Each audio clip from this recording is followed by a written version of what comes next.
दोस्तों आज हम शेरलॉक नाम की डिटेक्टिव सीरीज का पहला एपिसोड देखने वाले हैं। जिन मिस्टीरियस केसेस को सॉल्व करना असंभव माना जाता है उन केसेस को हमारा डिटेक्टिव शेरलॉक बड़ी आसानी से सॉल्व कर लेता है। इस सीरीज के अंत में तो आप भी शेरलॉक की तरह सोचने लग जाएंगे। इतनी इंटरेस्टिंग सीरीज आपने शायद ही कभी देखी होगी, तो देरी किस बात की, चलिए एपिसोड 1 को देखते हैं। एपिसोड 1 की शुरुआत में एक बिजनेसमैन को दिखाते हैं जो किसी ट्रेन में जा रहा है और उस दिन उसकी कोई बिजनेस मीटिंग होती है, लेकिन वो गलती से अपना स्टेशन मिस करके आगे के किसी स्टेशन पे उतर जाता है। वो अपनी पीए को कॉल करके बताता है कि मैं गलत स्टेशन पर उतर गया हूँ, लेकिन दूसरी ट्रेन पकड़कर जल्दी आ जाऊंगा। अब पीए कहती है कि सर तब तक बहुत देर हो जाएगी, आप टैक्सी लेकर जल्दी ऑफिस पहुंच जाइए। दरअसल इस बिजनेसमैन और उसकी पीए के बीच में कुछ ज्यादा ही अंडरस्टैंडिंग चल रही होती है। वो पीए की बात मान लेता है, लेकिन मीटिंग में नहीं पहुंचता। लगता है वो कहीं फंस चुका है। अब उसके पास 2 बोतल्स हैं जिनमें 2 टैबलेट्स रखी हुई हैं। वो एक टैबलेट खा लेता है और स्पॉट पर ही मर भी जाता है। अगले दिन मीडिया को इन्फॉर्मेशन दी जाती है कि इस बिजनेसमैन ने पॉइजन खाकर आत्महत्या कर ली है और इस रिपोर्ट के साथ ही ये केस भी बंद कर दिया जाता है। इस हादसे के 1 महीने बाद 2 फ्रेंड्स को बारिश में चलते हुए दिखाते हैं। उनमें से एक लड़के के पास छाता होता है और दूसरे लड़का बारिश में भीगता हुआ टैक्सी को बुलाता है, लेकिन टैक्सी नहीं रुकती। फिर वो अपने दोस्त से कहता है, यार तू रुक जा, मैं घर जाकर अपना छाता लेके आता हूँ। लेकिन वो लड़का ना तो घर पहुँचता है और ना ही अपने दोस्त के पास लौटता है। लगता है वो कहीं फंस गया है। अब दिखाते हैं कि उसके पास बोतल्स में 2 टैबलेट्स हैं और वो एक टैबलेट खाकर वहीं मर जाता है। और मीडिया भी यही कहती है कि ये सुसाइड केस है। अब एक बार में एक औरत खूब पीती है और नशे में धुत होकर घर लौट रही होती है, लेकिन वो घर नहीं पहुंचती और किसी जगह फंस जाती है और उसके पास भी 2 टैबलेट्स हैं जिनमें से एक खाकर वो मर जाती है और इस तरह की ये तीसरी मौत है। अब मीडिया वाले सवाल उठाने लगते हैं और एक प्रेस मीट बुलाई जाती है। तब ग्रेग नाम का एक डिटेक्टिव बताता है कि तीनों लोगों ने सुसाइड की है, लेकिन तीनों की मौत एक ही टाइप के पॉइजन से हुई है। एक रिपोर्टर पूछता है, सर ये भी तो हो सकता है कि किसी ने उन्हें पॉइजन देकर मार डाला। अब ग्रेग तुरंत जवाब देता है कि ऐसा नहीं हो सकता, क्योंकि इन तीनों लोगों में एक पॉइजन के अलावा और कोई भी कनेक्शन नहीं है। अब प्रेस का एक आदमी पूछता है, तो फिर क्या ये एक सीरियल किलर का काम है? ग्रेग उनके सवालों का जवाब नहीं देता और किसी तरह मैनेज कर रहा होता है। तभी वहाँ बैठे सभी लोगों के फोन पर रॉन्ग रॉन्ग करके मैसेज आने लगता है। अब ग्रेग जानता है कि ये मैसेज कौन भेज रहा है। उसे भी एक मैसेज आता है कि तुम तो जानते हो कि मैं कौन हूँ, और मैसेज के अंत में एसएच करके सेंडर का नाम होता है। और ग्रेग जानता है कि एसएच और कोई नहीं, शेरलॉक होम्स है। हमें भी तो जानना है कि ये एसएच है कौन, लेकिन उससे पहले हमें जॉन वॉटसन नाम के आदमी को जानना होगा। जॉन एक आर्मी डॉक्टर है और अफगानिस्तान में लड़ाई के दौरान जॉन की आंखों के सामने उसके सारे साथी मर गए थे। जॉन को भी गहरी चोट आई थी जिसके कारण वो ठीक से चल नहीं पाता।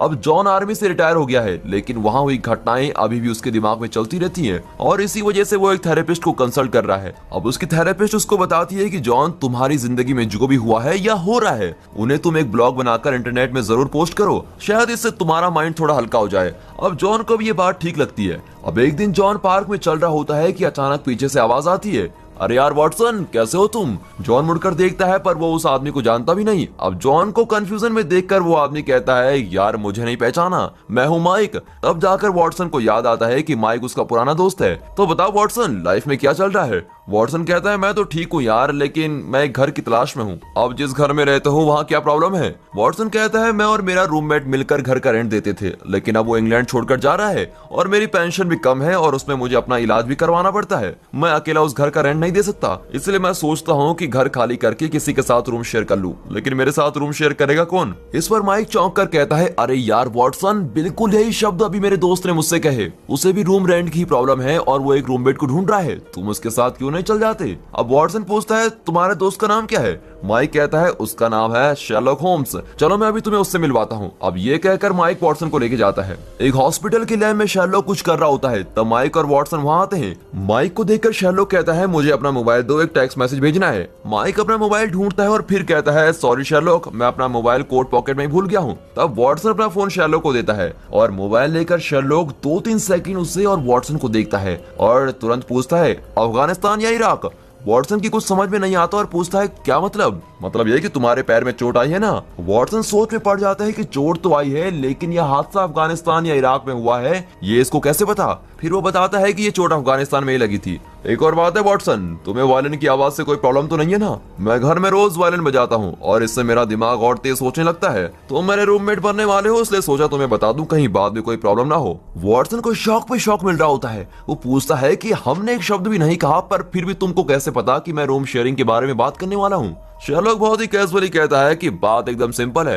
आज सुबह ही मैंने माइक से इस बारे में बात की। अब माइक तुम्हें मेरे पास लाया है तो इसका मतलब तो यही हुआ ना कि तुम मेरे साथ रूम शेयर करना चाहते हो। तो दोस्त वॉटसन, मुझे तुम्हारे साथ रहने में कोई प्रॉब्लम नहीं है, कल घर पे मिलते हैं, ओके? और ये कहकर शेरलॉक वहां से जाने लगता है। सुनिए भाई साहब, एक्सक्यूज मी, आप तो अपनी धुन में ही लगे हुए हैं। मैं तुम्हारे बारे में कुछ नहीं जानता, तुम्हारा नाम तक नहीं जानता, और तुम कहते हो कि घर पर मिलेंगे। अरे तुम्हारे घर का एड्रेस कौन बताएगा? और वॉटसन के सवाल सुनकर शेरलॉक कहता है, मैं तुम्हें खूब जानता हूँ, तुम एक आर्मी डॉक्टर हो और अफगानिस्तान में रह चुके हो। तुम्हारा एक भाई है जो दारू के बिना जिंदा नहीं रह सकता और इस वजह से उसकी पत्नी उससे अलग हो चुकी है। तुम अफगानिस्तान में बुरी तरह से घायल हुए थे और पैर में चोट आई थी। इन सब की वजह से दिमागी तौर पर तुम बहुत ही अपसेट हो। तुम एक थेरेपिस्ट को भी कंसल्ट कर रहे हो। वॉटसन चौंक कर खड़ा का खड़ा ही रह जाता है। अब ये आदमी है कौन जो मेरी पूरी जन्म कुंडली बता रहा है? तो वॉटसन, मैं हूँ शेरलॉक होम्स, मेरे घर का एड्रेस है 221 बेकर स्ट्रीट। और इतना कहकर शेरलॉक बहुत कैजुअली वहां से चला जाता है। अब उस रात एक घर को दिखाते हैं जहां पिंक कलर ड्रेस पहनी हुई एक लड़की एक बोतल खोलती है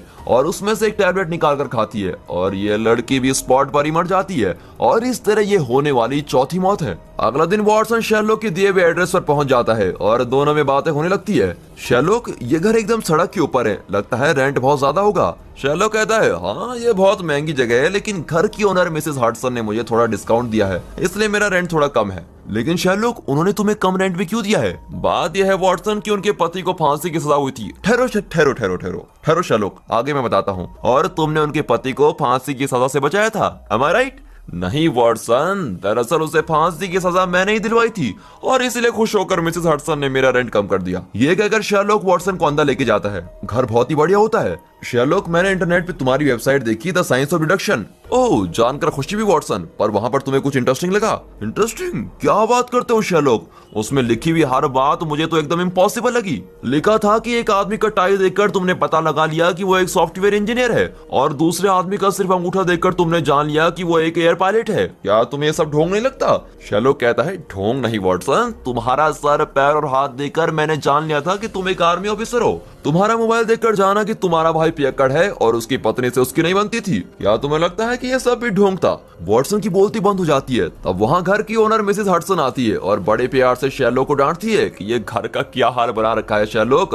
फिर एक न्यूज़पेपर को देखकर पूछती है, क्या तुमने न्यूज पढ़ी? एक ही पॉइजन से 3 लोग मर गए हैं। तब शेरलॉक खिड़की से देखता है कि एक पुलिस कार आ रही है और कहता है, 3 नहीं मिसेस हडसन, चौथा कत्ल भी हो चुका है। कार से डिटेक्टिव ग्रेग उतर कर आता है और शेरलॉक से कहता है कि चौथा खून भी हो चुका है। जैसा तुमने कहा बिल्कुल वैसा ही एविडेंस हमें इस कत्ल में मिला है, प्लीज जल्दी चलकर इस बार देख लो। शेरलॉक कहता है, मैं जरूर आऊंगा, लेकिन पुलिस कार में नहीं, टैक्सी में आऊंगा। और ओके कहकर ग्रेग चला जाता है। अब उसके जाते ही यहाँ शेरलॉक खुशी से झूम रहा होता है। वाह सुपर, 3 कत्ल हो चुके हैं और चौथे कत्ल में कुछ एविडेंस मिला है। इतना मेरे लिए काफी है, मैं खूनी को आसानी से ढूंढ निकालूंगा। फिर ओनर से कहता है कि आप प्लीज जरा घर की सफाई कर दीजिए, मुझे जरूरी काम आ गया है और देर से ही लौटूंगा। और ये कहकर वो निकलता है। अब ओनर कहती है, शेरलॉक मैं तुम्हारी नौकरानी नहीं, इस घर की मालकिन हूँ, समझे? बिल्कुल समझ गया हूँ मिसेस हडसन। और ऐसा कहकर वो चला जाता है। यहाँ वॉटसन जरा उदास बैठा होता है और ओनर से पूछता है कि क्या मुझे एक कप चाय मिलेगी?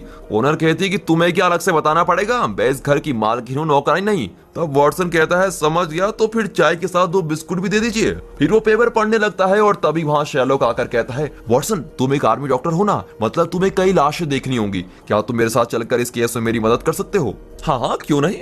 ये कहकर वॉटसन शेरलॉक के साथ चल देता है। जाते जाते चिल्लाता है कि मिसेस हडसन मेरी चाय कैंसल। मिसेस हडसन चिढ़कर फिर चिल्लाती है कि मैं मालकिन हूँ, मालकिन। शेरलॉक और वॉटसन एक टैक्सी में जाते हैं। वॉटसन शेरलॉक को देख रहा होता है। अब शेरलॉक कहता है, क्या बात है वॉटसन, मेरे लिए कोई सवाल है क्या? सवाल यह है कि तुम कौन हो और क्या करते हो और इस वक्त कहाँ जा रहे हैं हम? शेरलॉक कहता है, गैस करो। वो कहता है, मेरे ख्याल से तुम एक प्राइवेट डिटेक्टिव हो, लेकिन पुलिस कभी प्राइवेट डिटेक्टिव की हेल्प नहीं लेती। शेरलॉक बताता है कि मैं प्राइवेट डिटेक्टिव नहीं बल्कि कंसल्टिंग डिटेक्टिव हूँ। पूरी दुनिया में सिर्फ मैं ही ये काम करता हूँ क्योंकि इस काम और नाम का आविष्कार मैंने ही किया है। जब पुलिस किसी केस में अटक जाती है तो मुझे कंसल्ट करती है वॉटसन कहता है वही तो मेरी समझ में नहीं आ रहा, तुम जैसे ढोंगी को पुलिस क्यों कंसल्ट कर रही है। अब शेरलॉक बिना कोई रिएक्शन के कहता है जब पहली बार मैंने तुम्हें देखा और पूछा कि अफगानिस्तान या इराक तो तुम कितना शॉक हो गए थे, और एक ढोंगी की बात पर तुम इतना शॉक क्यों हुए थे बताओ। वॉटसन कहता है यही तो मैं पूछ रहा हूँ कि तुम्हें वो सब कैसे पता चला। तब शेरलॉक पूरी एक्सप्लेनेशन देता है, सबसे पहले तो मैंने तुम्हारा हेयर कट देखा जो मिलिट्री कट है, और मैंने अंदाजा लगा लिया कि तुम आर्मी में रहे होंगे। जब तुम हॉस्पिटल की लैब में आए तो तुम वहाँ की चीजों को देखकर सरप्राइज नहीं हुए और नॉर्मल बिहेव कर रहे थे। इससे पता चलता है कि तुम्हारे लिए वो चीजें नई नहीं थी, और मैंने अंदाजा लगा लिया कि तुम एक डॉक्टर भी हो सकते हो, इसलिए मैंने कहा कि तुम एक आर्मी डॉक्टर हो। अच्छा ठीक है, लेकिन तुम्हें ये कैसे पता चला कि अफगानिस्तान या इराक में ही मेरी टांग टूटी होगी? हमारे देश की आर्मी तो कई देशों में जाती है, फिर उन देशों का नाम तुमने क्यों नहीं लिया? लो ये तो बहुत ही आसान था, मैंने तुम्हारे हाथ को ध्यान से देखा तो तुम्हारी कलाई का ऊपरी हिस्सा गोरा और नीचे का हिस्सा ब्राउन था, मतलब ये कि तुम जरूर तेज गर्मी वाले देश में रहे होंगे, और हमारे देश की आर्मी जिन देशों में है उनमें से ज्यादातर गर्मी वाले देश सिर्फ अफगानिस्तान और इराक हैं। मिल गए तुम्हें सारे जवाब? चलो ये भी ठीक है, लेकिन मेरे भाई की लाइफ स्टोरी का तुम्हें कैसे पता चला? याद है मैंने मैसेज करने के लिए तुम्हारा मोबाइल लिया था, वो मोबाइल बहुत ही कॉस्टली लग रहा था, वो तुम्हारा हो ही नहीं सकता, क्योंकि अगर उतना कॉस्टली मोबाइल तुम खरीद सकते तो इस तरह रूम शेयर नहीं कर रहे होते, है ना? चलो मान लिया कि तुम्हें किसी ने फोन गिफ्ट किया है, तब तुम इस फोन को बहुत ही संभाल कर रखते, राइट? लेकिन पॉकेट में रखी हुई चाबियों से फोन पर कई स्क्रैचेस लगे हुए थे, और नए मोबाइल को कोई ऐसे नहीं रख सकता। इसका मतलब ये कि वो पुराना मोबाइल है जिसे तुमसे पहले किसी ने यूज किया है और फिर तुमको दे दिया है। मोबाइल के पीछे हैरी वॉटसन फ्रॉम कॉलरा करके लिखा हुआ था, और तुम्हारा नाम जॉन वॉटसन है, तो हैरी तुम्हारा भाई हो सकता है। हाँ वो तुम्हारा पिता का नाम भी हो सकता है, लेकिन ये मोबाइल ज्यादातर नई जनरेशन के लोग यूज करते हैं, तो मोबाइल तुम्हारे पिता का नहीं हो सकता। मतलब ये कि हैरी तुम्हारा भाई होगा जिसने अपना पुराना मोबाइल तुमको दे दिया होगा। ओह अच्छा मान लिया मेरे बाप, लेकिन हैरी पीता है और उसका उसकी पत्नी के साथ झगड़ा हुआ है, ये बताओ ये तुम्हें कैसे पता चला? शेरलॉक कहता है फोन के पीछे हैरी वॉटसन फ्रॉम कॉलरा लिखा था, मतलब कॉलरा नाम की एक औरत ने ही ये फोन हैरी को गिफ्ट किया है। लेकिन कॉलरा हैरी की गर्लफ्रेंड हो ही नहीं सकती, क्योंकि गर्लफ्रेंड कभी इतना कॉस्टली गिफ्ट नहीं देती। दोस्तों अगर गर्लफ्रेंड के साथ आपका भी यही एक्सपीरियंस है तो वीडियो पॉज करके जरा हंस लीजिए। हंस लिया? चलो अब आगे कंटिन्यू करते हैं। अब शेरलॉक कंटिन्यू करता है कि कॉलरा जरूर हैरी की पत्नी का नाम है। पत्नी का दिया हुआ कॉस्टली गिफ्ट अगर हैरी ने तुम्हें दे दिया तो इसका मतलब यही हुआ ना कि उन दोनों में कोई अनबन है और वो अलग हो चुके हैं। कॉलरा से अलग होने के बाद ये मोबाइल हैरी को कॉलरा की याद दिलाकर उसे परेशान करता था, इसलिए उसने मोबाइल तुम्हें दे दिया। तुम्हारा अगला सवाल मैं जानता हूँ, इस मोबाइल का चार्जिंग पोर्ट देख रहे हो? यहाँ अनगिनत स्क्रैचेस लगे हुए हैं, वो जरूर एक पियक्कड़ होगा जो हमेशा नशे में रहता है और ठीक से पोर्ट में चार्जर भी नहीं लगा सकता। देखो कैसे आसपास की जगह में घुसाकर हर तरफ स्क्रैचेस लगे हुए हैं। शेरलॉक की गहरी सोच और बारीकियों को समझने की क्षमता देखकर वॉटसन बिल्कुल ही दंग रह जाता है। इतने में वो कत्ल के स्पॉट पर पहुंच जाते हैं और कार से उतरकर चलने लगते हैं। तब शेरलॉक पूछता है क्यों वॉटसन, मेरा सारा अनुमान ठीक निकला कि नहीं? अनुमान तो ठीक था, लेकिन हैरी मेरा भाई नहीं, वो मेरी बहन है। ओह नो, इस बात पर मेरा ध्यान क्यों नहीं गया? फिर दोनों कत्ल के स्पॉट पर पिंक कलर ड्रेस पहनी हुई लड़की की लाश देखते हैं, और मरने से पहले उसने अपने नाखूनों से लकड़ी के फ्लोर पर रैचे करके लिखा होता है। वहाँ एंडरसन नाम का एक फॉरेंसिक ऑफिसर आता है जो कहता है रैचे एक जर्मन शब्द है जिसका मतलब है कि रिवेंज। फिर वो लड़की का क्रेडिट कार्ड देखकर बताता है कि इस लड़की का नाम जेनिफर है और ये एक जर्मन है। इन्फॉर्मेशन के लिए थैंक यू, ये कहकर शेरलॉक एंडरसन के मुंह पर दरवाजा बंद कर देता है। दरअसल शेरलॉक और एंडरसन की बिल्कुल भी नहीं बनती, और अब शेरलॉक और वॉटसन लाश को अच्छी तरह से चेक करते हैं और वॉटसन शेरलॉक को कुछ बातें बताता है। फिर शेरलॉक ग्रेग को बताता है कि जेनिफर जर्मनी से नहीं कार्डिफ नाम के शहर से आई है। तुम ये कैसे कह सकते हो? ग्रेग के सवाल का जवाब देते हुए शेरलॉक कहता है कि जेनिफर का ड्रेस गीला है, इसका मतलब है कि वो बारिश में भीगती भी आई थी, लेकिन उसके पास एक छाता है जो बिल्कुल सूखा है। मतलब ये कि छाता होने के बावजूद जेनिफर ने उसको नहीं खोला। इससे पता चलता है कि तेज हवा चल रही थी और इस वजह से वो छाता नहीं खोल पाई और भीगती हुई चली आई। फिर शेरलॉक मोबाइल में मैप खोलकर सर्च करता है कि आसपास के किन शहरों में तेज हवा के साथ बारिश हुई थी। तब पता चलता है कि कार्डिफ में बारिश हुई थी, इसलिए मैं दावा के साथ कह सकता हूँ कि ये कार्डिफ से आई थी। अगर जेनिफर उतनी दूर से यहाँ आई थी तो उसके पास एक सूटकेस जरूर होगा। वो सूटकेस कहाँ है ग्रेग? अब शेरलॉक का सवाल सुनकर ग्रेग हंसकर पूछता है कि ये तो जरूरी नहीं कि कार्डिफ से जो आए उसके साथ सूटकेस भी होगा। शेरलॉक कॉन्फिडेंटली कहता है कि दूसरों का तो पता नहीं, लेकिन जेनिफर एक सूटकेस जरूर लाई थी। इसके दाहिने पैर के एंकल पर कुछ निशान है जो बाएं एंकल में नहीं है। इसका मतलब ये औरत ट्रॉली जैसा एक सूटकेस लाई थी और उसे दाहिने हाथ से खींच कर लाई थी, ये उसी के निशान है। और जेनिफर यहाँ अपने सीक्रेट लवर से मिलने आई थी।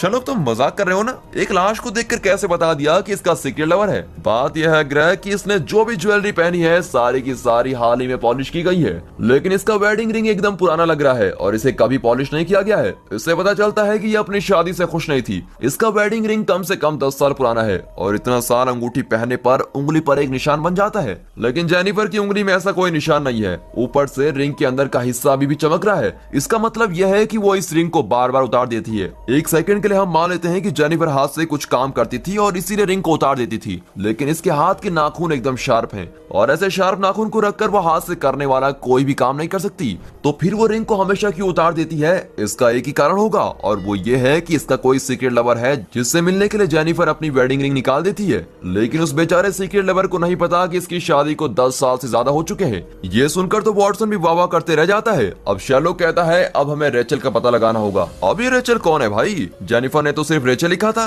जो एक जर्मन शब्द है। शर्लॉक कहता है कि अरे वो कोई जर्मन शब्द नहीं है। सोचो कि कुछ देर में तुम मरने वाले हो तो क्या तुम बेकार में जर्मन शब्द रेचे या इंग्लिश में रिवेंज लिखते हैं? नहीं ना। एक्चुअली जेनिफर हमें कुछ बताना चाहती है और वो है रिचल। अब इस केस में आगे बढ़ने के लिए हमें इसके सूटकेस की जरूरत है। क्या किसी ने उसको देखा है? ग्रेग कहता है कि हमने पूरा घर छान मान लिया और उसमें कोई भी सूटकेस नहीं मिला। अब शर्लॉक टेंशन में पूछता है कि क्या कह रहे हो ग्रेग? सूटकेस गया कहाँ? क्या जेनिफर अपना सूटकेस से निकल गई? वो जरूर यहीं कहीं होगा या फिर कोई घर के अंदर आकर सूटकेस उठा ले गया होगा। तब अचानक शर्लॉक को सूझता है कि ये जरूर उसी सीरियल किलर का काम होगा जो जेनिफर को यहाँ लाया और उसका खून कर दिया, लेकिन उसे नहीं पता था कि जेनिफर का सूटकेस उसकी गाड़ी में ही था। सीरियल किलर ने एक गलती कर दी थी। अगर सूटकेस उसके पास होता तो वो फंस सकता था, इसलिए उसने जरूर सूटकेस फेंक दिया होगा, लेकिन उसने सूटकेस कहाँ फेंका होगा और वो किस टाइप का सूटकेस है? इस बारे में सोचते हुए शर्लॉक को एक बड़ा क्लू मिलता है। ऊपर से ग्रेग और वॉटसन चिल्लाते हैं कि क्या क्लू मिला है यार, बताकर तो जाओ। इस पर शर्लॉक पिंक कहकर चला जाता है। यहाँ वॉटसन कंफ्यूज होता है कि यह आदमी जबरदस्ती मुझे यहाँ लाया और अकेला छोड़कर न जाने कहाँ चला गया। फिर वो बड़ी मुश्किल से धीरे धीरे नीचे उतरकर बाहर आता है। तब एक पुलिस ऑफिसर कहती है कि तुम शर्लॉक के दोस्त हो ही नहीं सकती क्योंकि उसका तो कोई दोस्त ही नहीं है। फिर तुम कौन हो? वॉटसन कहता है कि मैं तो उसका कोई भी नहीं हूँ, मैं तो शर्लॉक से आज ही मिला हूँ। तब पुलिस ऑफिसर चेतावनी देती है कि तुम उससे दूरी रहा करो, उसे इस तरह की इन्वेस्टिगेशन के पैसे नहीं मिलते। कॉम्प्लिकेटेड केसेस को सॉल्व करना तो सिर्फ उसकी हॉबी है। अगर तुम उसके साथ रहे तो तुम्हारी लाइफ भी बेमतलब हो जाएगी, बाकी तुम्हारी मर्जी। अब इतना सब सुनकर वॉटसन मायूस होकर चलने लगता है। वो नोटिस करता है कि जब भी वो किसी टेलीफोन बूथ के पास जाता है तो वहां का फोन बजने लगता है। वॉटसन एक बूथ के अंदर जाकर कॉल अटेंड करता है तो उस तरफ से कोई कहता है कि तुम्हारे पास एक कैमरा है, जरा उसे देखो। वॉटसन भी कैमरे को देखता है तो कैमरा उसकी ओर मुड़ता है। फिर वो देखता है कि वहां का हर कैमरा उसकी ओर मुड़ रहा होता है। वॉटसन समझ जाता है कि वहां का हर कैमरा उसको वॉच कर रहा है और उसी वक्त वहां एक गाड़ी आती है। फोन पर कोई कहता है कि उस गाड़ी में चढ़ जाओ वॉटसन गाड़ी में चढ़ता है तो उसमें एक खूबसूरत लड़की होती है। वॉटसन सोचता है कि उसको किडनैप करके वो इस लड़की से उसकी शादी करवाने वाले हैं, लेकिन गाड़ी सीधे एक पुरानी बिल्डिंग के अंदर जाकर खड़ी होती है। वहाँ छाता पकड़कर एक आदमी खड़ा होता है और कहता है कि तुम्हारा स्वागत है जॉन वॉटसन, तशरीफ रखो। वॉटसन कहता है कि तशरीफ तो तुम अपने पास ही रखो, पहले मुझे बताओ कि यहाँ क्यों आए हो। वो आदमी पूछता है कि तुम शर्लॉक के दोस्त हो ना? यार कितनी बार कहूँ कि मैं उसका दोस्त नहीं हूँ, मैंने पहली बार उसको कल ही देखा, लेकिन तुम लोग शर्लॉक के बारे में इतना क्यों पूछ रहे हो? तुम उसके क्या लगते हो? वो आदमी कहता है कि मैं शर्लॉक का दुश्मन हूँ। देखो डॉक्टर वॉटसन, मैं तुम्हें मुंह मांगे पैसे दे दूंगा, तुम्हें बस शर्लॉक के साथ रहकर मुझे उसकी सारी इन्फॉर्मेशन देनी होगी। वॉटसन चिढ़कर पूछता है कि मैं वो सब क्यों करूंगा? तुम इसलिए करोगे वॉटसन क्योंकि तुम्हें पैसों की सख्त जरूरत है। लेकिन वॉटसन कहता है कि मैं हरगिज तुम्हारा काम नहीं करने वाला हूँ। अब उसे शर्लॉक का मैसेज आता है कि जल्दी घर आ जाओ। अब वो आदमी कहता है कि वॉटसन अब तुम्हें उस थेरेपिस्ट की कोई जरूरत नहीं है क्योंकि तुम्हारा हाथ एकदम स्टडी है। तुम्हें जो तनाव था वो वॉर की वजह से नहीं बल्कि वॉर को मिस करने की वजह से हुआ था। वॉटसन को कुछ समझ नहीं आता कि यह आदमी मेरे बारे में इतना कैसे जानता है और शर्लॉक के बारे में ये क्या जाना चाहता है। फिर वो कहता है कि मुझे जिस तरह से यहाँ लाए उसी तरह से घर छोड़ दो और वॉटसन उसी आदमी की गाड़ी में घर पहुंचता है। घर में शर्लॉक इस केस के बारे में सोच रहा होता है। अरे यार शर्लॉक, मैं तुम्हारे दुश्मन से मिलकर आ रहा हूँ। दुश्मन? वो किस खेत की मूली है वॉटसन? वो तो मैं नहीं जानता शर्लॉक, लेकिन उसके हाथ में एक छाता था। अच्छा, वो इतना खतरनाक नहीं है, तुम फिक्र मत करो। लेकिन उसने तुम्हें पैसों को लालच देकर मुझ पर जासूसी करने को जरूर कहा होगा। हाँ शर्लॉक, उसने बिल्कुल वही कहा था, लेकिन मैंने साफ इनकार कर दिया। यार वॉटसन, तुम भी कितने भोले हो। अगर तुमने हाँ कर दिया होता तो कम से कम हमें कुछ पैसे मिल जाते। इस पर वॉटसन कहता है वो सब छोड़ो, उस पिंक ड्रेस वाली जेनिफर के केस में क्या हुआ और मुझे अकेला छोड़कर तुम वहाँ से कहाँ चले गए थे? शर्लॉक कहता है कि फिलहाल तो तुम अपना मोबाइल निकालो और टेबल पर एक नंबर है, उसे एक मैसेज भेजो और मैसेज में ये टाइप करो कि क्या हुआ, मुझे चक्कर आ रहे हैं, प्लीज इस एड्रेस पर पहुंच जाओ। वॉटसन चौंक कर पूछता है शर्लॉक, तुमने पी तो नहीं रखी है? तुम्हें चक्कर कब से आने लग गए? और ये मैसेज किसको भेजना चाहते हो?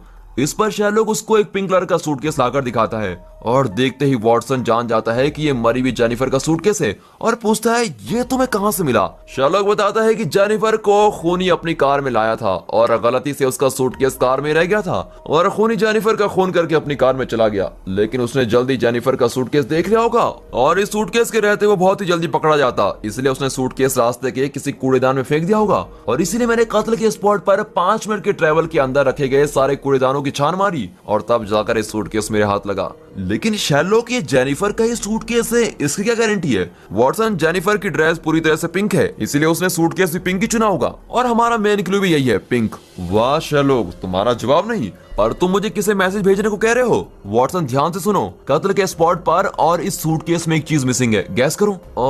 वॉटसन गैस नहीं कर पाता।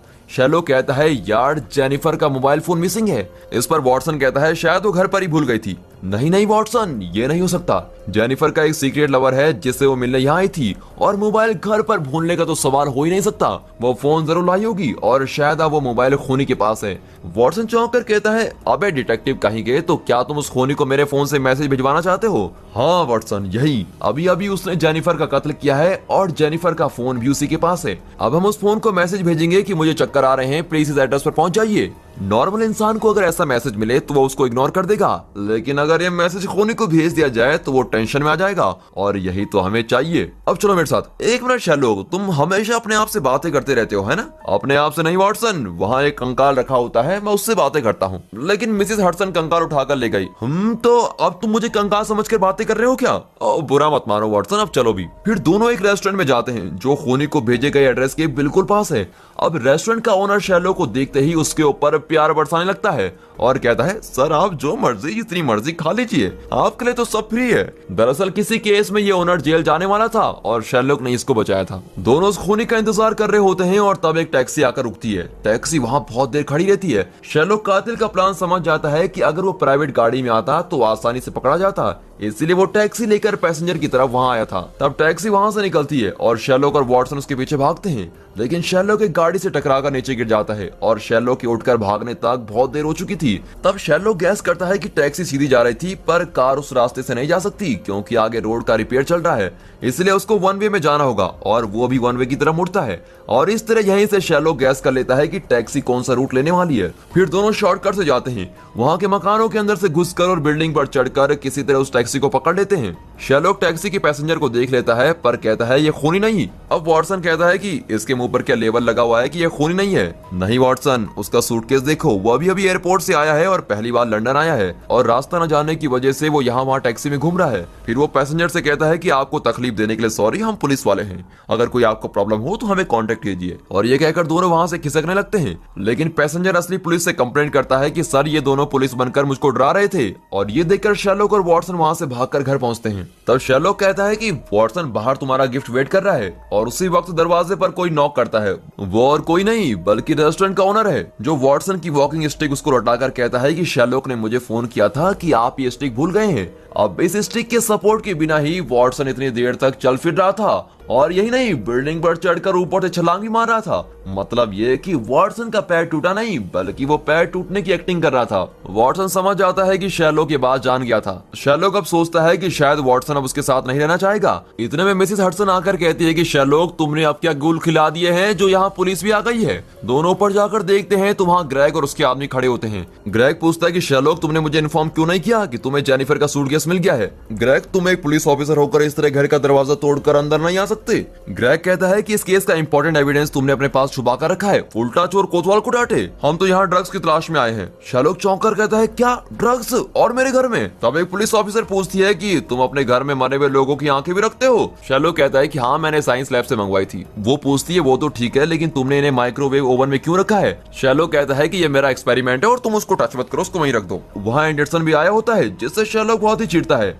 ग्रेग कहता है कि शेरलॉक मैं तुम्हें इस केस में लाया था, मुझे इन्फॉर्म किए बिना तुम अकेले फैसला मत लिया करो। और जेनिफर ने नाखूनों से रिचे करके लिखा हुआ था। वो रिचे नहीं, रिचेल है जो जेनिफर की बेटी है। शेरलॉक कहता है कि तो फिर जल्दी से रिचेल को बुलाइए, मुझे उससे सवाल करने हैं। वो कहते हैं कि हम उसको नहीं बुला सकते क्योंकि वो 14 साल पहले मर गई थी। ग्रेग, जो लड़की 14 साल पहले मर गई थी अब उसका नाम जेनिफर क्यों लिखेगी? ये भी तो पॉसिबल है कि खूनी ने रिचेल के नाम से जेनिफर को टॉर्चर करके उसको जहर देकर मार डाला हो। ग्रेग कहता है नहीं वॉटसन, ये 14 साल पहले की बात है, ऊपर से जेनिफर का सीक्रेट लवर भी है, वो जहर खाकर क्यों मरेगी? इस बारे में शेरलॉक बहुत ही सोच रहा होता है और दूसरे ऑफिसर यहाँ वहाँ घूम रहे होते हैं। तब मिसेस हडसन आकर कहती है कि शेरलॉक, तुमने टैक्सी बुक की थी ना? शेरलॉक कहता है मैंने तो कोई टैक्सी बुक नहीं की, और ये कहकर फिर गैरी सोच में चल जाता है। मिसेस हडसन पूछती है कि वॉटसन, ये पुलिस ने घर में क्या हाल बना दिया है? मिसेस हडसन, पुलिस को लगता है कि यहाँ ड्रग्स छुपा कर रखे गए हैं। ड्रग्स और मेरे घर में? ये कैसे हो सकता है? इनकी बातें सुनकर शेरलॉक और भी टेंशन में आकर चिल्लाता है कि मुंह बंद करके रखने के कितने पैसे लेंगे आप लोग? कुछ देर के लिए चलना फिरना बंद कर दो, सांस लेने की आवाज भी नहीं आनी चाहिए। एंडरसन, तुम उस तरफ घूम जाओ क्योंकि तुम्हारा मुंह देखकर मेरा दिमाग बिल्कुल नहीं चलता। अब एंडरसन चौंक जाता है कि भाई मेरे मुंह से क्या प्रॉब्लम है, लेकिन शेरलॉक, नीचे टैक्सी तुम्हारा इंतजार कर रही है। अब शेरलॉक फिर चिल्लाता है कि मुंह बंद कीजिए मिसेस हडसन। वो बेचारी चुपचाप नीचे चली जाती है।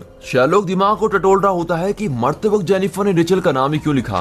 तब शेरलॉक को एक बात स्ट्राइक करती है कि जेनिफर ने जानबूझकर अपना मोबाइल और सूटकेस टैक्सी में छोड़ा होगा, क्योंकि वो जानती थी कि वो जल्दी मरने वाली है और वो हमें अपने खूनी के बारे में क्लू देना चाहती थी, इसलिए उसने मरते वक्त रिचल लिखा था। समझ गए आप लोग? लेकिन वहाँ किसी के भेजे में उसकी बात नहीं आती और वे शेरलॉक को टुकर टुकर देख रहे होते हैं। अब शेरलॉक चौंक जाता है कि भाई ये कैसी टीम है जहाँ सभी के सभी बेवकूफ हैं। वॉटसन, जेनिफर के सूटकेस में एक ईमेल एड्रेस है, वो मुझे दो। दरअसल वो एक मी फोन टाइप का ईमेल एड्रेस है। मी फोन एक ऐप है जिसमें अगर ईमेल एड्रेस और पासवर्ड एंटर करने पर उस ईमेल एड्रेस का अकाउंट लोकेशन ट्रेस किया जा सकता है। तो वे ईमेल एड्रेस डालते हैं। अब पासवर्ड क्या हो सकता है? पासवर्ड है रिचल। जेनिफर ने यही क्लू देना चाहा था। रिचल करके पासवर्ड एंटर करने पर उस मोबाइल की लोकेशन ट्रेस हो जाती है। इसी बीच मिसेस हडसन आकर कहती है कि शेरलॉक, नीचे टैक्सी ड्राइवर कुछ ज्यादा ही बकबक कर रहा है, तुम आकर उससे निपटो प्लीज। अब शेरलॉक चिढ़कर कहता है देखिए मैंने कोई टैक्सी बुक ही नहीं की है, मैं एक जरूरी काम कर रहा हूँ प्लीज। तभी मी फोन ऐप उस मोबाइल का लोकेशन दिखाता है और ये क्या, मोबाइल तो इसी घर में है। शेरलॉक शॉक होकर सोचने लगता है कि ये हो क्या रहा है।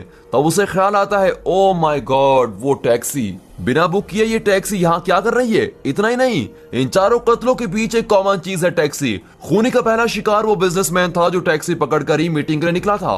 फिर बारिश में भीगता हुआ लड़का भी टैक्सी पकड़कर ही गया था, और बार में वो लड़की भी शराब पीकर टैक्सी में गई थी, और आखिर में जेनिफर भी टैक्सी में ही थी। इस बीच शेरलॉक को एक मैसेज आता है कि मेरे साथ चलो, और ये मैसेज बाहर खड़ा टैक्सी ड्राइवर ही भेज रहा था। शेरलॉक बाहर जाने लगता है। वॉटसन के पूछने पर वो बताता है कि यहाँ रहकर मुझसे सोचा नहीं जा रहा है, मैं जरा बाहर जाकर आता हूँ। अब ये कहकर वो बाहर जाता है और टैक्सी ड्राइवर को देखता है। ओह, तो तुम हो सीरियल किलर। एक्चुअली पहले भी हम तुमको लगभग पकड़ चुके थे, लेकिन उस दिन रेस्टोरेंट के बाहर जब तुम्हारी टैक्सी आई तो हमें लगा कि पैसेंजर ही खूनी है, लेकिन असली खूनी तो तुम हो, टैक्सी के ड्राइवर। खूनी मुस्कुराकर कहता है तुमने तो ठीक पहचाना, टैक्सी ड्राइवर होने की वजह से मुझ पर कोई शक नहीं करता और मैं जहाँ जाना चाहता हूँ वहाँ जा सकता हूँ। अरे अपनी कहानी लेने दो, पहले ये बताओ कि तुमने उन 4 लोगों का क्या किया और कैसे उनको मारा। मैंने किसी का खून नहीं किया है सर, मैंने तो सिर्फ उनसे बातचीत की थी और उसके बाद उन्होंने खुदकुशी कर ली। मैं जानता हूँ कि ऊपर पुलिस है और अगर तुम उनको बुलाओगे तो वो मुझको अरेस्ट भी कर लेंगे, लेकिन तुम्हें ये कभी पता नहीं चल पाएगा कि मैंने उन चारों से क्या बात की थी।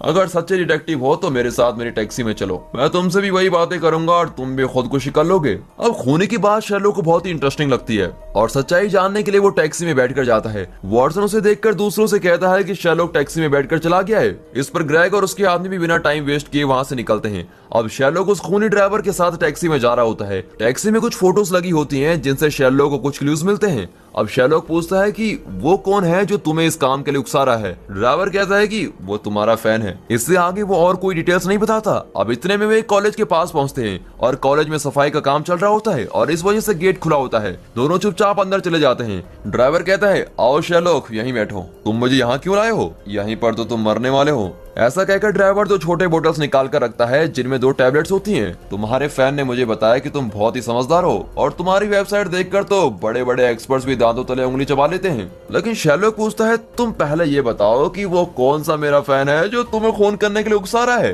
वो तो मैं नहीं बता सकता शेरलॉक। चलो गेम शुरू करें। तो इन दोनों टैबलेट्स में से एक जानलेवा है और उसको खाते ही तुम मर जाओगे, और दूसरा एकदम नॉर्मल है जिससे तुम्हें कोई नुकसान नहीं पहुंचेगा। इनमें से कौन सा नॉर्मल है और कौन सा जहरीला ये मैं जानता हूँ, लेकिन तुम नहीं जानते। शेरलॉक पूछता है मैं ये बेकार सा गेम क्यों खेलूं, इससे मुझे क्या फायदा है? यही तो मजे की बात है शेरलॉक, तुम अपनी मर्जी से कोई भी टैबलेट खा सकते हो, लेकिन तुम्हारे खाने के बाद जो भी टैबलेट बचेगा वो मैं खा लूंगा। जिसकी किस्मत अच्छी होगी वो जिंदा रहेगा और दूसरा मर जाएगा। मैंने ये गेम 4 बार खेला है और एक भी बार नहीं हारा, और किसी को मेरे बारे में एक छोटा सा भी सुराग नहीं मिला है। अब शेरलॉक कहता है ओह ये बात है, मैंने टैक्सी में आते वक्त देखा कि तुमने शेविंग की हुई है, तुम्हारे गले में थोड़ा सा शेविंग क्रीम लगा हुआ है। अगर तुम्हारे घर में कोई रहता तो तुम्हें बताता कि गले में शेविंग क्रीम लगा है। मतलब ये कि तुम्हारे घर में कोई नहीं रहता और तुम बिल्कुल अकेले हो और अकेलेपन में जी रहे हो। टैक्सी में एक फोटो था जिसमें 2 बच्चे हैं और अपनी माँ के साथ थे, लेकिन तुमने उनकी माँ का चेहरा फाड़ रखा था और अगर वो जिंदा नहीं होती तो तुम उसकी फोटो को इस तरह नहीं फाड़ते। मतलब वो जिंदा है और जरूर तुम्हारी पत्नी ही है, लेकिन तुम दोनों के बीच झगड़ा हुआ है और दोनों अलग अलग हो गए हो। वो बहुत ही पुरानी फोटो थी लेकिन तुमने उसको बहुत ही अच्छी तरीके से फ्रेम किया हुआ है। मतलब तुम उन दोनों बच्चों से बहुत प्यार करते हो, लेकिन तुम्हारी पत्नी बच्चों को तुमसे अलग करके अपने साथ ले गई है और इस बात को तुम बर्दाश्त नहीं कर पाते। और सुनोगे, तुम्हारी ड्रेस लगभग 3 साल पुरानी है और इस वजह से तुम पर किसी का ध्यान भी नहीं जाएगा। बड़ी चालाकी से प्लान किया है तुमने और तुम 4 लोगों के साथ इतना रिस्की गेम खेलने के लिए तैयार थे जिसमें तुम्हारे मरने की भी चांसेस थे। अब शैलो की बातें सुनकर ड्राइवर मान जाता है कि हाँ, तुम तो बिल्कुल ठीक कहते हो, मुझे कैंसर है और मैं बहुत ही जल्दी मर जाऊंगा और मैं एक मामूली टैक्सी ड्राइवर हूँ। मेरे मरने के बाद मेरे बच्चों को कोई पैसा नहीं मिलेगा, लेकिन इस सीरियल किलर के काम में मुझको बहुत पैसे मिलते हैं। मुझे एक स्पॉन्सर भी मिला है, मैं जितने खून करूंगा वो उतने पैसे बच्चों के नाम पर जमा कर देगा। अब शैलोक पूछता है कि कौन है वो स्पॉन्सर। शैलोक, मेरा स्पॉन्सर तुम्हारा फैन है, लेकिन उसके बारे में मैं तुमको कुछ नहीं बताऊंगा। अब शैलोक कहता है तो ठीक है, तुम भी सुन लो, मैं ये गेम नहीं खेलूंगा। अब इस पर ड्राइवर शैलोक पर गन पॉइंट रखता है, पर शैलोक जरा भी नहीं डरता। अब ड्राइवर शैलोक को शूट करता है, लेकिन वो गन असली नहीं होती बल्कि एक लाइटर होता है। शैलोक कहता है कि तुमने मुझे क्या समझ रखा है, मैं खूब जानता हूँ कि क्या असली है और क्या नकली। अपना गेम किसी और के साथ खेलना। यह कहकर शैलोक वहाँ से निकलता है। तब ड्राइवर कहता है कि कम से कम इन दोनों में से एक टैबलेट को छांट तो लो, मैं जानना चाहता हूँ कि इस गेम में तुम जीते या मैं। इसमें क्या आपत्ति हो सकती है। यह सोचकर शैलोक एक टैबलेट उठा लेता है और ड्राइवर दूसरा टैबलेट उठा लेता है। तब ड्राइवर कहता है, कम ऑन शैलोक, अब टैबलेट उठा ही लिया है तो उसको खा भी लो। तुम अपना वाला मुंह में डालो और मैं अपना वाला खा लूंगा, आखिर पता तो चले कि कौन जीता। अब इस तरह वो शैलोक का ब्रेन वॉश करने लगता है और आखिर में शैलोक भी टैबलेट खाने वाला होता है कि अचानक टैक्सी ड्राइवर को कोई शूट कर देता है और ड्राइवर नीचे गिर जाता है। शैलोक चारों ओर ढूंढता है कि किसने शूट किया है, पर वहाँ कोई नजर नहीं आता। फिर शैलोक ड्राइवर से पूछता है कि क्या मैंने नॉर्मल टैबलेट सेलेक्ट किया था, लेकिन ड्राइवर जवाब नहीं देता। शैलोक कहता है कि कम से कम उस स्पॉन्सर का नाम तो बता दो जो तुमसे सब कुछ करवा रहा है। मेरे उस फैन का नाम क्या है। वो कहता है कि सॉरी शैलोक, मैं वो सब कुछ नहीं बता सकता, सीधे सीधे बता दो वरना बहुत पछताओगी। ये कहकर शैलोक उसे पैर के नीचे दबाने लगता है और दर्द के मारे ड्राइवर किसी मोरेलिटी का नाम लेता है और फिर वहाँ मर जाता है। पुलिस और एम्बुलेंस वहाँ पहुँच जाती है। वे शैलोक को एक ब्लैंकेट से कवर कर देते हैं। शैलोक पूछता है, ग्रेग, मुझ पर ब्लैंकेट क्यों डाल रहे हो। वो कहता है कि इस हादसे से तुम्हें बहुत सदमा पहुंचा होगा जिसको कम करने के लिए ब्लैंकेट काम आएगा। भाई मुझे कोई सदमा नहीं पहुंचा है, लेकिन क्या उस खूनी का पता चला जिसने इस सीरियल किलर को शूट किया है। क्या खाक पता चला, हमें तो कोई एविडेंस ही नहीं मिला। चिंता मत करो ग्रेग, मैं हूं ना, सब पता लगा लूंगा। लगता है खूनी ने बहुत दूर से निशाना लगाकर इस सीरियल किलर को उड़ाया था। वो जरूर एक शूटिंग एक्सपर्ट ही होगा जिसने कई साल इसकी ट्रेनिंग ली होगी और कई ऐसे कांड भी किए होंगे। वो मिलिट्री का भी आदमी हो सकता है। और ये कहते कहते वो पीछे मुड़ता है तो वहाँ वॉटसन खड़ा होता है और शैलोक समझ जाता है कि वॉटसन ने ही सीरियल किलर को शूट किया है, लेकिन वो अपने दोस्त को इसमें नहीं फंसाना चाहता और कहता है, ग्रेग, मैंने अभी अभी जो कुछ कहा तुम इसको भूल जाओ। ग्रेग कहता है कि भूल जाओ को क्या मतलब, बता दे क्यों नहीं कि वो कौन हो सकता है। क्या तुम्हें और कोई क्लू मिला। छोड़ो ना ग्रेग, देखो ना मैं कितने सदमे में हूँ। मुझे ब्लैंकेट देने के लिए शुक्रिया। मेरा भेजा जरा फ्राई होने लगा था इसलिए मैं बकवास करने लगा हूँ, मुझसे थोड़ी देर सवाल मत करो यार। ये कहकर शैलोक वॉटसन के पास जाकर कहता है, यार वॉटसन, क्या सुपर निशाना लगाया तुमने। मुझे बचाने के लिए तुमने उसको शूट किया है ना। वो कहता है कि शैलोक, तुम उस खूनी की बातों में आकर टैबलेट खाने वाले थे और मेरे पास और कोई रास्ता भी नहीं था। थैंक्स वॉटसन, लेकिन मैं टैबलेट खाने वाला थोड़ी ना था, मैं तो सिर्फ एक्टिंग कर रहा था, लेकिन तभी तुमने उसको शूट कर दिया। मुझे तो ये भी नहीं पता कि मैंने सही टैबलेट उठाया था या जहर वाला। वो कहता है कि जो भी हो शैलोक, तुम जिंदा तो हो और यही बहुत है। अब बातें करते हुए दोनों चलने लगते हैं। तब वहाँ छाता लेकर वही आदमी आता है जिसने वॉटसन को शैलोक की जासूसी करने को कहा था। अब उसे देखकर शैलोक कैजुअली कहता है, हे माइक्रॉफ्ट, क्या हाल है। तब जाकर वॉटसन को पता चलता है कि इस आदमी का नाम माइक्रॉफ्ट है और ये शैलोक का भाई है। शैलोक, मैं तो समझा था कि ये कोई क्रिमिनल मास्टरमाइंड है। वॉटसन, एक बार ध्यान से उसका मुंह तो देखो, ये तुम्हें क्रिमिनल नजर आता है। ये उससे भी ज्यादा पहुंची हुई चीज है यार। मेरा भाई ब्रिटिश गवर्नमेंट के सीक्रेट सर्विस में काम करता है, इंटेलिजेंट है लेकिन मास्टरमाइंड नहीं। ओके वॉटसन, अब हम दोनों को मिलकर बहुत काम करना है। इस तरह भी अपने दूसरे केस की ओर बढ़ते हैं। इन दोनों को बातें करते हुए देख माइक्रॉफ्ट हैरान जाता है क्योंकि शैलोक आज तक किसी से भी इस तरह घुल मिलकर बातें नहीं करता था और ना ही उसका कोई दोस्त था, लेकिन वॉटसन के साथ शैलोक की दोस्ती देखकर तो लगता है कि अब इनको कोई नहीं रोक सकता।